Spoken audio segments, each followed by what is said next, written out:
let's talk about how worm composting works. So enjoy the video!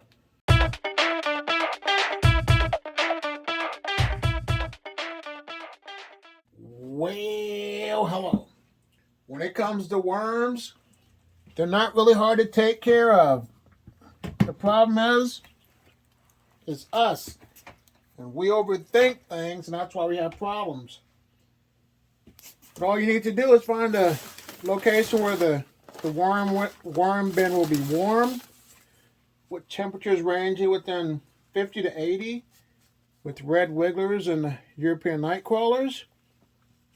And then all you have to do is give them bedding, which is a carbon source, and you feed them food scraps.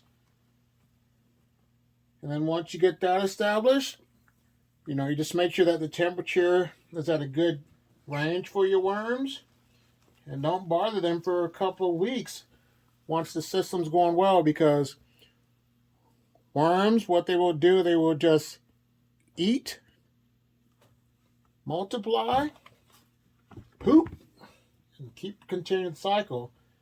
So it's really an easy method. And like I said, once again, the problem is us. We overthink things, and that is the problem. So this is, like I said, the red wigglers, and it might be a mixture of blue worms. And I have no problems with just the mixture of reds and blues, but I'm going to feed them.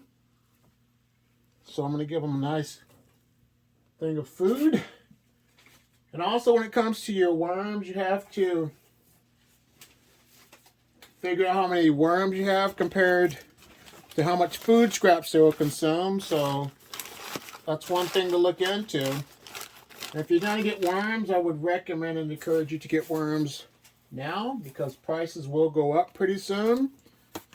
If you can, if your system's big enough, get you at least 2,000 worms if you can afford it. But if not, go with 250.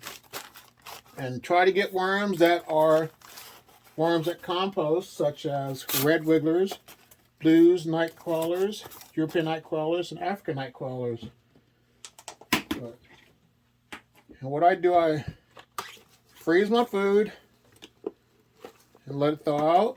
But this did not thaw out completely, but as in all my videos, the stuff will melt. The food scraps will continue to melt, and the worms will move over once the food scraps break down. And if you can, take the stickers off, but I'll leave them on, and then once I sift them within 3 to 4 months, I will just take the stickers out that way. So you don't have to always take your stickers off. And also what you should do is give them a little grit every now and then to help with their digestive system, because red wigglers and blues and all these worms have a gizzard, so that will help them to digest their food a lot sooner. A lot easier, because it helps with their digestive system once again. But I'm going to just do that, and I have over at least 5,000 plus worms in this bin, so this food should be gone within a week or two. And all you do is just cover it up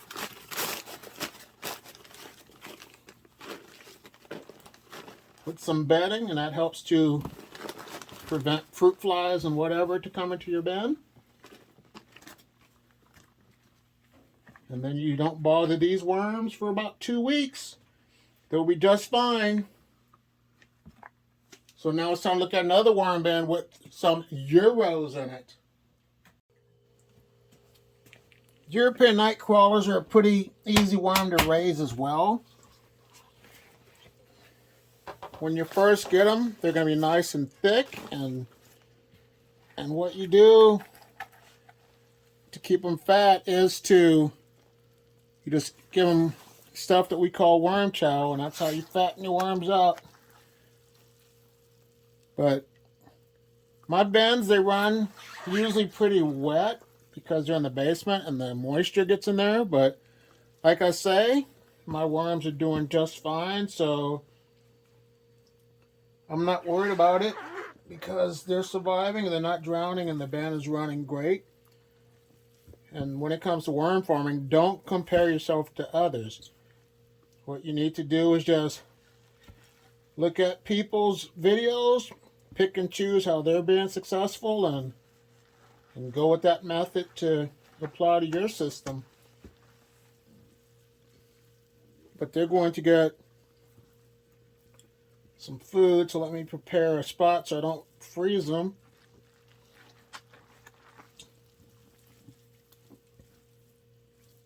So I'm going to set that there.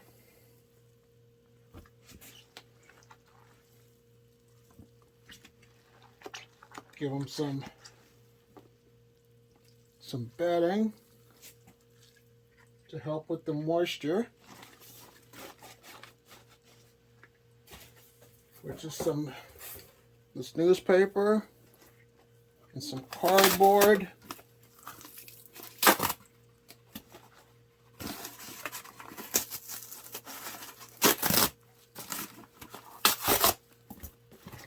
I'm going to give them some blueberries and strawberries and some kiwi that's mixed in there. Then I'll give them some extra cantaloupe.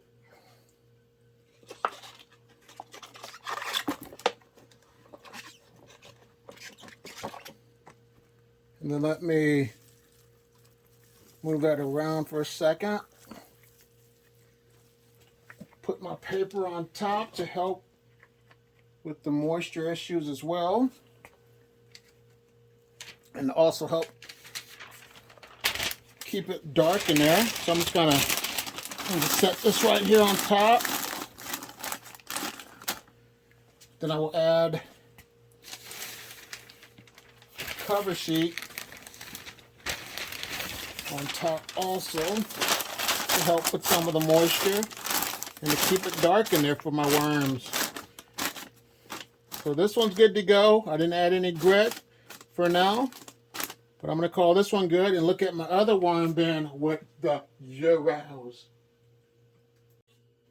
This is my worm bin with Euros, but it's my Rebel worm bin because I don't know, this is the only bin where the Euros always go up to the top of my worm bin. So there's a few on the lid, as you can tell. But there's not as many as there was within the last previous video. So just gonna set that in there and see how it's going in here. There's plenty of bedding for them to consume. But I'm going to make another spot where I can feed them some more food scraps. And just grab a few on the side and just try to push them back in there. But let me just kick some stuff to the side in this bin.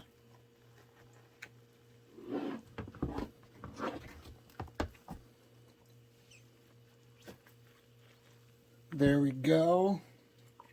That's good. I got a little hole in there to put the food scraps. And always check your fingers because some of them try to connect with you on your fingers. But there we go. Put this in there.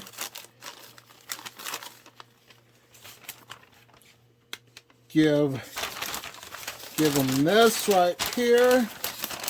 Because they'll come and eat this as well. But I'm going to give them some cantaloupe. And going to give them some mixture of some kiwi strawberries.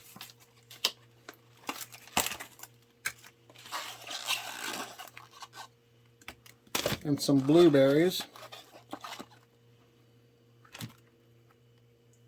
Now what I'm going to do is just fold my newspaper over, pack their lunch, cover it up with this bedding, and then get all these worms that are kind of chilling on the lid off. And then we'll focus on my next worm bin with the mixed worms. My mixed worm bin has red wiggers, blues, and euros. But things look good, no worms are on the lid. Castings. And if you notice with worms, they go wherever they want to go. Some are on this side and others chill out where the food is. So that's what makes worm composting really cool, because they work 24/7.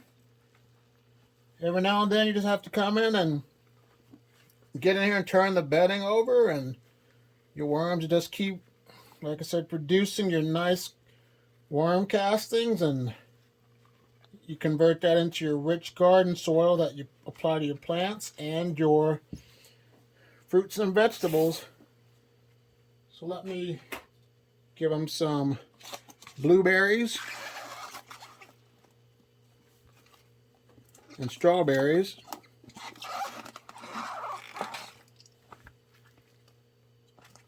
I'm going to give them some apples as well, since there's a lot of worms in here.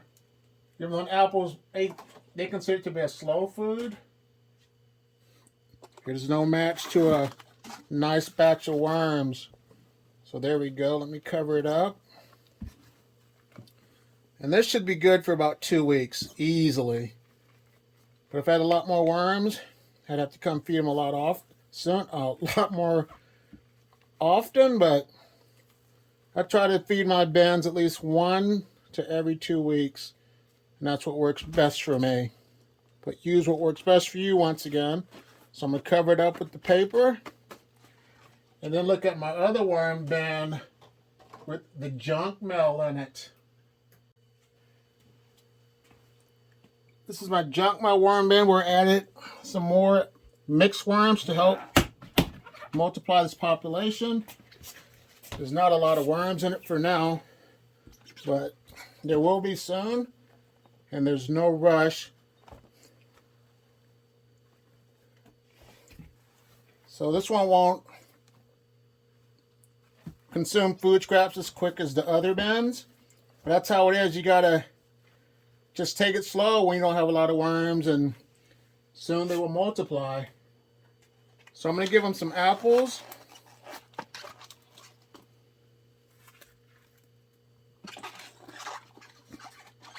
There they go. And I'm going to give them some cantaloupe.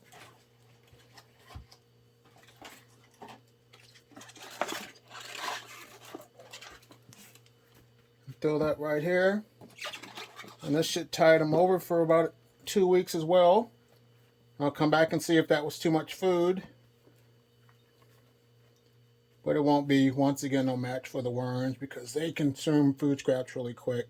So I'm going to put that here.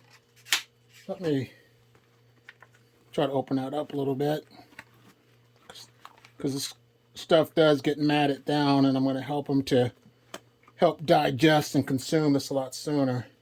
So there we go. Now let's look at my last worm bin, the worm bucket. Here goes the worm bucket. I just got this system filled with some European night crawlers, and there were a lot of people within the month of February that have started a worm farm. A few people got the worm bucket, and a few people have purchased worms. So I want to say congratulations to everyone that started their worm farming journey, and welcome to the worm farming community. And if you want to connect, I have a Facebook community in my description, so click on that and join the Facebook community. But this one's going to be good to go. I'm just going to cover it up with some bedding. One more, my last sheet of newspaper that I have right here, and call this one good to go. Well, here's another video. I want to say thank you for watching. If you like what you're hearing, subscribe share, and have a great day. Bye.